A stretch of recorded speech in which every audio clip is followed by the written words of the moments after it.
La carta llegó como un rayo en una tormenta inesperada. El hospital exigía el pago inmediato de las facturas pendientes por el tratamiento de mi madre. O la demandarían. Mi mundo se derrumbó en ese instante. Sentado en la cocina de nuestro pequeño apartamento en el barrio de Lavapiés, en Madrid, con las manos temblando mientras leía las cifras astronómicas que nunca podría cubrir con mi sueldo de camarero.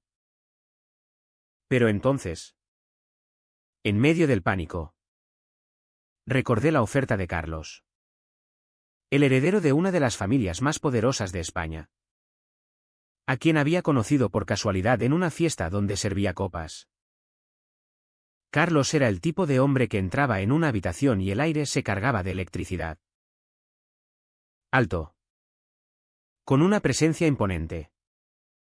Hijo único de un magnate inmobiliario. Vivía en un ático en Salamanca que valía más que todo lo que yo había soñado poseer. Nos habíamos cruzado miradas esa noche. Y para mi sorpresa, me había invitado a un café al día siguiente. Necesito a alguien como tú, me dijo con esa sonrisa calculadora que ocultaba algo más profundo. Su propuesta era simple pero aterradora: fingir ser su pareja durante 6 meses para apaciguar a su familia conservadora, que lo presionaba para que se casara y asumiera el legado.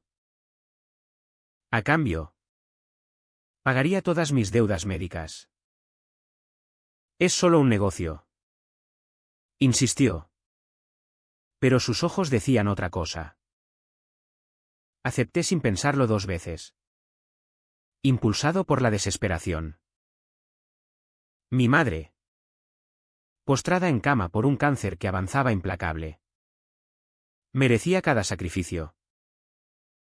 Firmamos un acuerdo informal en su oficina, rodeados de abogados que me miraban con desprecio disimulado. No te enamores, bromeó Carlos mientras brindábamos con champagne. Pero su tono era serio, como si supiera que el peligro acechaba. Ese fue el comienzo de una espiral que me arrastraría a un abismo de emociones contradictorias, donde cada decisión parecía un paso hacia la autodestrucción. Los primeros días fueron un torbellino de apariencias. Carlos me llevó a cenas familiares en su mansión en las afueras de Madrid, donde su padre, un hombre severo con bigote gris y ojos penetrantes, escudriñaba cada gesto nuestro. Finalmente has sentado cabeza, le dijo a Carlos, palmeando su espalda con aprobación. Yo, Alejandro, el chico de barrio bajo, me sentía como un impostor en ese mundo de cristal y plata, vestido con trajes que Carlos me compró. Aprendí a sonreír y a fingir caricias que quemaban mi piel. Pero en la intimidad de su ático, cuando las luces de la ciudad iluminaban el salón, las conversaciones se volvían reales. Hablábamos de todo, de mi infancia en un hogar roto por la pobreza, de su presión por ser el hijo perfecto en una familia donde el amor era condicional. Una noche, después de una cena tensa donde su madre me interrogó sobre mis intenciones, Carlos se derrumbó. No soporto esta farsa, confesó, sentado en el sofá con una copa en la mano. Sus ojos, usualmente fríos, brillaban con vulnerabilidad.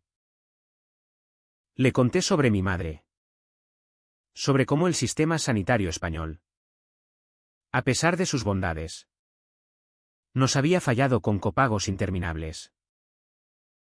Yo también tengo deudas emocionales, murmuró él, revelando que su familia lo había obligado a ocultar su orientación sexual desde la adolescencia. Ser gay en un linaje como el nuestro es un pecado mortal. Esa confesión nos unió de una manera que el pacto no preveía. Nuestras manos se rozaron. Y por primera vez, el toque no fue fingido. Pero la realidad golpeaba duro. En el trabajo, mis compañeros murmuraban sobre mi ascenso repentino. ¿Y en casa? Mi hermana menor. Lucía. Me confrontaba. ¿Qué estás haciendo con ese tipo? ¿Ale? No eres así. Ella sabía de mis preferencias. Pero el secreto pesaba como una losa. La sociedad madrileña. Con su mezcla de progresismo y tradición católica arraigada. No perdonaba fácilmente. Caminar de la mano con Carlos en público atraía miradas de desaprobación. Susurros que cortaban como cuchillos. Internamente. Me debatía, ¿era esto amor naciente o solo gratitud disfrazada? Cada beso fingido en fiestas se volvía más real. Y el miedo a perderlo todo, la ayuda financiera. Mi identidad, me atenazaba el pecho. El conflicto se intensificó cuando Carlos me invitó a un viaje de fin de semana a Barcelona. Supuestamente para reforzar la imagen. En el tren de alta velocidad. Mientras el paisaje catalán desfilaba. Hablamos de sueños rotos. Él quería estudiar arte. No dirigir imperios, yo soñaba con una vida sin preocupaciones económicas. En la Sagrada Familia. Bajo la luz filtrada por los vitrales. Me besó de verdad por primera vez. Esto no es parte del pacto. Susurré. Pero mi corazón latía desbocado. Regresamos a Madrid con una conexión palpable. Pero también con la sombra de la traición acechando. Su padre comenzó a investigar mi pasado. Y los rumores en su círculo social se extendieron como fuego. Una tarde. En el hospital. Mientras velaba a mi madre. Recibí una llamada de Carlos. Tenemos problemas. Dijo con voz temblorosa. Su familia había descubierto que nuestro romance era un arreglo. El escándalo amenazaba con desheredarlo. Debo elegir. Confesó. Yo. Aterrorizado por perder el apoyo médico. Le rogué que aguantara. Pero en mi interior. Una voz gritaba que esto era más que dinero, era sobre quién era yo realmente. La presión familiar de Carlos. Con su madre citando pasajes bíblicos sobre el pecado contra natura. Lo empujaba al borde. Y yo. Con mi propia culpa por usar su vulnerabilidad. Me sentía como un traidor. Los días siguientes fueron un infierno de decisiones. Carlos me propuso extender el pacto. Pero con reglas más estrictas, nada de emociones reales. ¿Es negocio o nada? Insistió. Pero sus ojos lo traicionaban. Rechacé. Pero la deuda pendía como una espada. En una confrontación en su ático. Le grité, ¿y si esto es real para mí? Él se apartó. Herido. Esa noche. Solo en mi cama. Lloré por primera vez en años. Cuestionando si el amor valía el precio de mi dignidad. El pacto. Que empezó como salvación. Se convertía en una cárcel emocional. Donde cada elección parecía equivocada. La tensión escalaba como una marea imparable. Carlos. Presionado por su familia. Comenzó a distanciarse. Nuestras citas públicas se volvieron mecánicas. Carentes del calor que habíamos descubierto en Barcelona. En una gala benéfica en el Palacio Real. Donde el quién es quién de la élite madrileña se congregaba. Su padre me acorraló en un pasillo. Sé lo que eres, un oportunista. Siseó. Con el aliento a whisky. Si no desapareces. Destruiré a tu familia. El pánico me invadió, mi madre dependía de los pagos que Carlos hacía mensualmente. Pero al mirar a Carlos al otro lado de la sala. Bailando con una mujer que su madre le había presentado. Sentí una puñalada de celos reales. No fingidos. Decidí confrontarlo esa misma noche. En su ático. Esto tiene que parar. Le dije. Con la voz quebrada.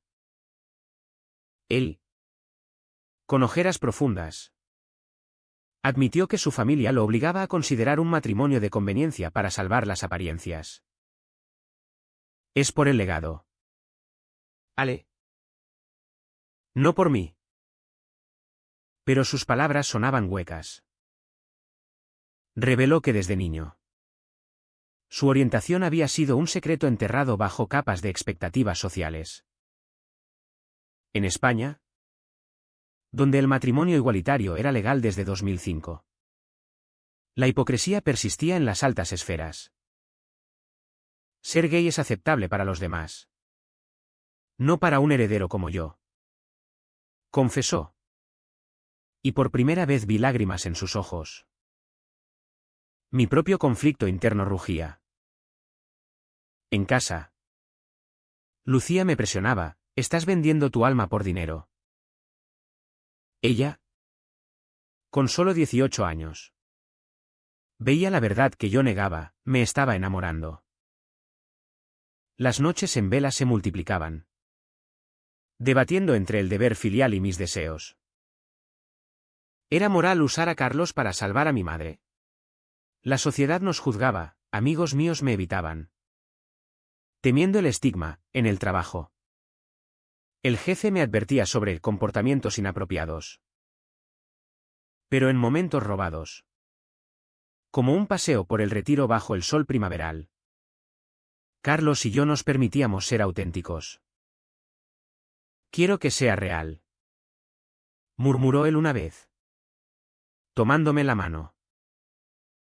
El punto de quiebre llegó con una traición inesperada.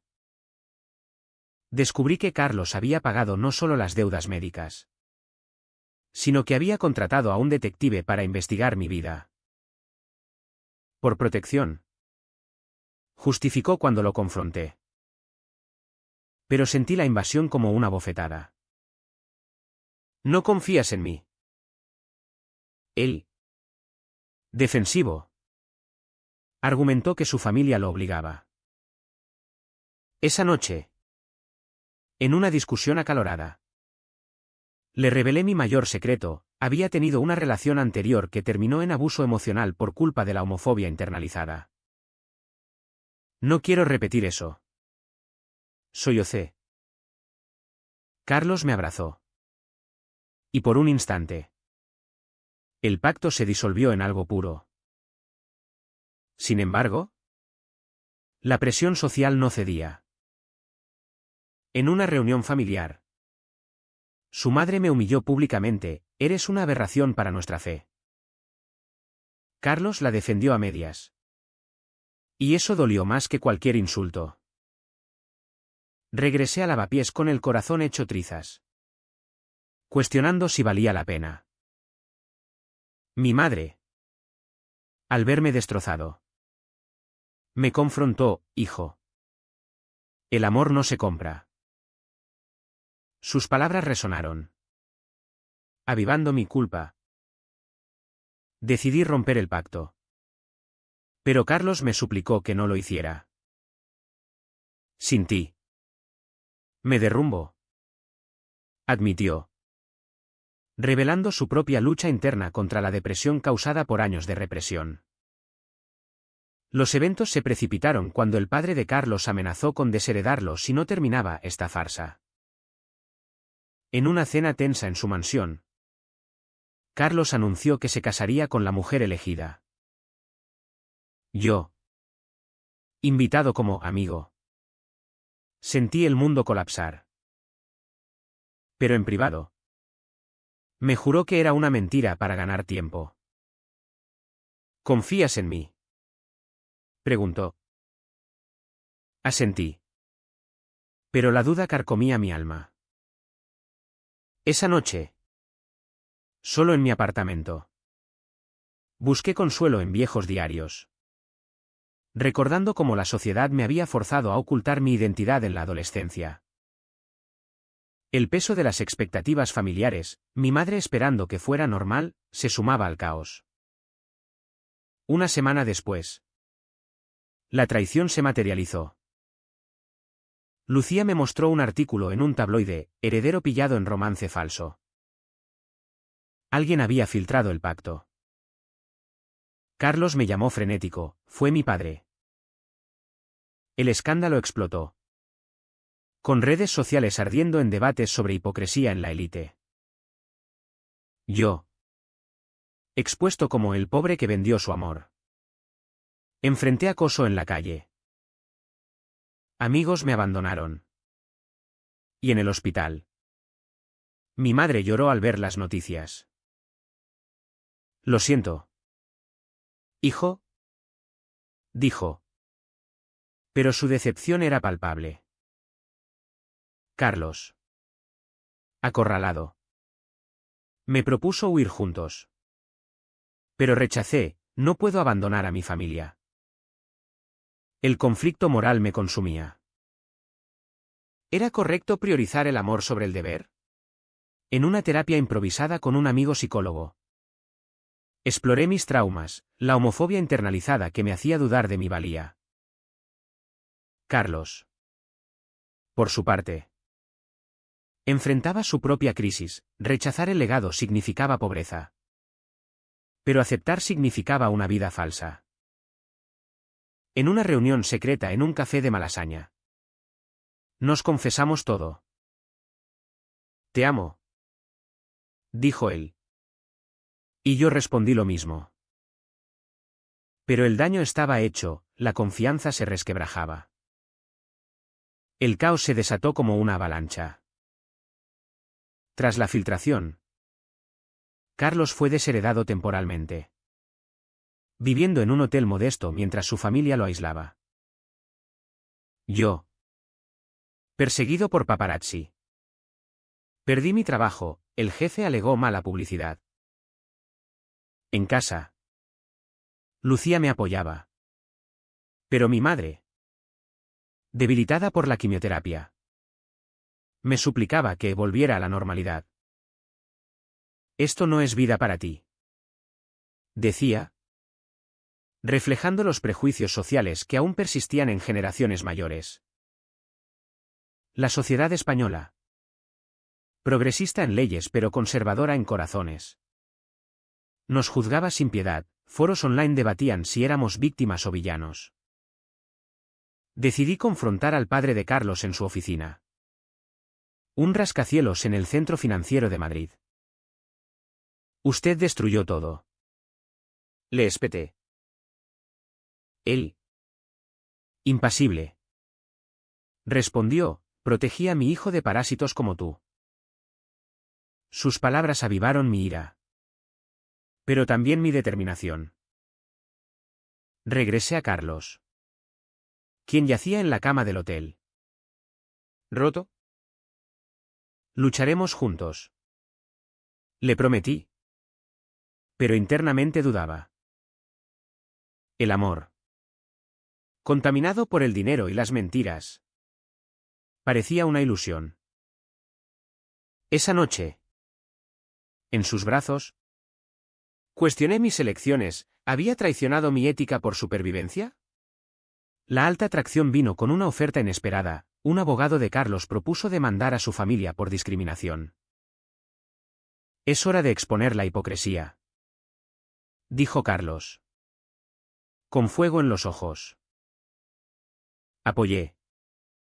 Pero el miedo a más daño me paralizaba. En una manifestación LGTB en la Puerta del Sol. Nos unimos a la multitud. Gritando por derechos. Allí. Bajo banderas arcoíris. Carlos me besó públicamente. Desafiando todo. Pero al volver. Encontramos su habitación saqueada, un mensaje anónimo amenazaba con consecuencias. La paranoia creció. Sospechaba de todos, era Lucía. ¿Celosa? ¿O la ex de Carlos? ¿Resentida? En una confrontación con su madre. Ella confesó, hice lo necesario para salvarlo del pecado. Carlos. Devastado. Cortó lazos. Elegí el amor. Declaró. Pero el precio era alto, perdió acceso a fondos. Y mis deudas médicas pendían de nuevo. Mi madre empeoró. Y en el hospital.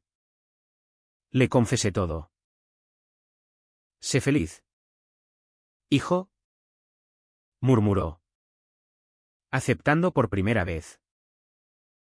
Ese momento de despertar me fortaleció. Pero el dolor era inmenso. En un giro dramático. Descubrí que Carlos había mentido sobre el detective, lo contrató para protegerme de amenazas de su familia. Te amo demasiado para perderte. Explicó. Pero la confianza rota nos separó temporalmente. Solo en lavapiés. Reflexioné sobre matices éticos, ¿era el pacto una manipulación mutua? La sociedad nos forzaba a elegir entre autenticidad y supervivencia. Amigos me aconsejaban, rompe. O te destruirá. Pero el anhelo por Carlos era abrumador. Reconciliados en una cena improvisada. Planeamos un futuro, mudarnos a Barcelona. Empezar de cero. Pero el padre intervino con una oferta, restaurar el legado si Carlos renunciaba a mí. ¿Es tu herencia o él? Dijo. Carlos vaciló. Y en esa duda, vi la traición. ¿Elige? Le exigí. Él, llorando, optó por el dinero. Por nosotros. Para un futuro estable. Justificó. Destrozado. Lo abandoné. Sintiendo el peso de la pérdida. Mi madre falleció esa semana. Liberándome de la deuda pero ahogándome en grief. El vacío me consumió. En terapia. Exploré daños, la homofobia societal que nos había moldeado. Carlos llamó. Suplicando perdón. Pero rechacé. Pagaste el precio. Dije. Sin embargo, en el fondo, cuestionaba si yo era el verdadero traidor por iniciar el pacto.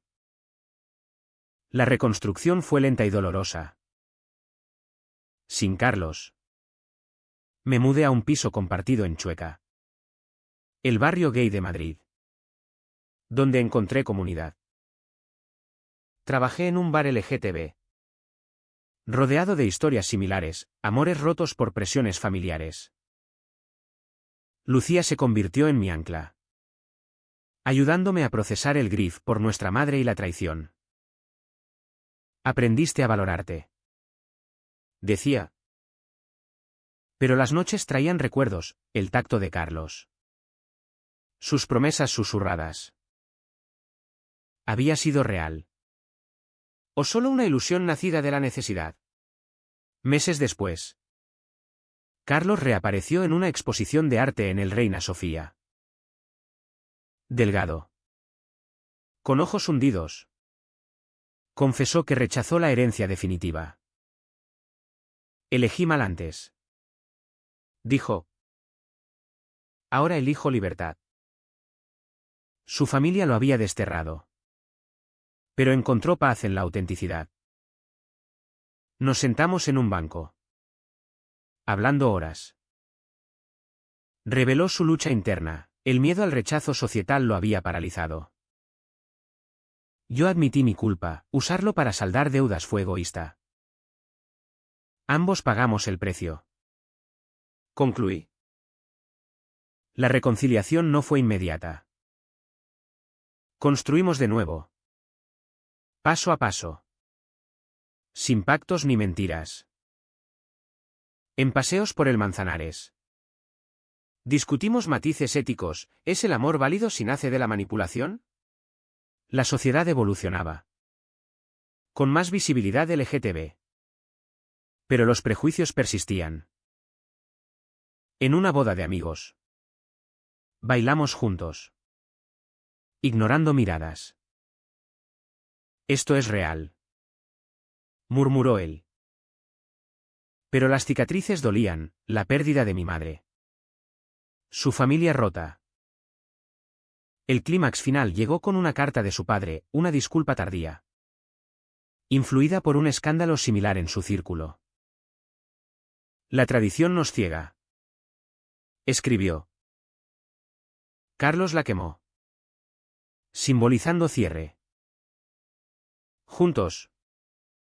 Fundamos una ONG para apoyar jóvenes LGTB en familias conservadoras. Canalizando nuestro dolor en cambio. Pero el debate interno perduraba, ¿habíamos elegido correctamente? En retrospectiva. El pacto nos forzó a confrontar verdades, la presión familiar distorsiona identidades. La sociedad impone normas. Y las decisiones morales son grises. Carlos y yo. Ahora en una relación genuina. Enfrentamos desafíos cotidianos, discriminación sutil. Dudas internas. Pero el amor. Forjado en fuego. Resistía. ¿Fue correcto iniciar un pacto basado en mentiras para salvar una vida? ¿O el fin nunca justifica los medios?